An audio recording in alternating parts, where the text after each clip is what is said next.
wewe kama mtaalamu wa magonjwa ya binadamu, tuambie kuna athari yoyote kwa mtu kutumia vinywaji vya energy drink? Sawa, nashukuru sana kwa swali zuri la surprise. Ninyooshe maelezo kwa kweli kwa kifupi sana kwamba energy drink ina viambata ambavyo vimo ndani yake. Kuna chumvi, kuna sodium, kuna maji, kuna vitu vingi humo. Ambavyo kitaalamu inatakiwa energy drink isizidi nusu lita. Isizidi nusu lita, matumizi ya nusu lita kwa siku energy drink. Okay. Hilo la kwanza.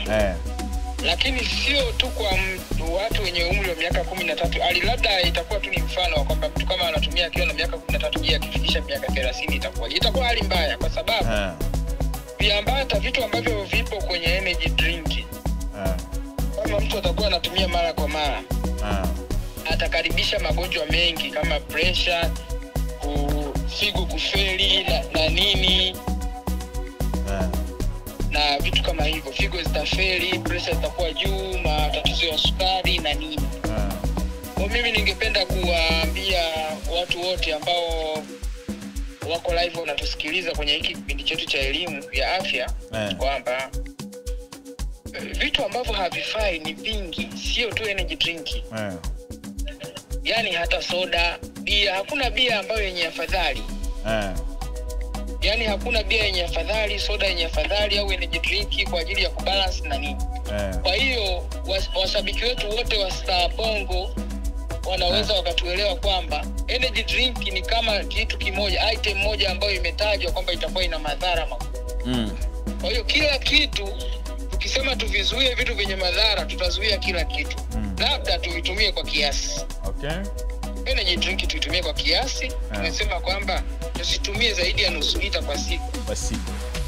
Yes, lakini kama inawezekana hata hiyo nusu lita isitumike kwa wiki tu. Kwa siku. Kwa sababu kwa wiki tu, yani kwa siku, yani kitaalamu kwamba ukitumia nusu lita isizidi kwa siku, utakuja kupata madhara mengi. Lakini zina madhara. Sawa. Kwa hiyo ninachotaka kusema ni kwamba energy drink haitakiwi kutumika zaidi ya nusu lita kwa siku. Na sababu kubwa ina vitu ambavyo vimechanganyikana humo ndani, ikiwemo zaidi kubwa ni caffeine. Sasa caffeine ndio tatizo. Sasa kama caffeine ni tatizo, caffeine mbona hizo mpaka kwenye kahawa? Unielewa? Kwa hiyo hata kahawa zenyewe zina kiwango chake cha kutumia kisizidi. Sawa. The Bantu.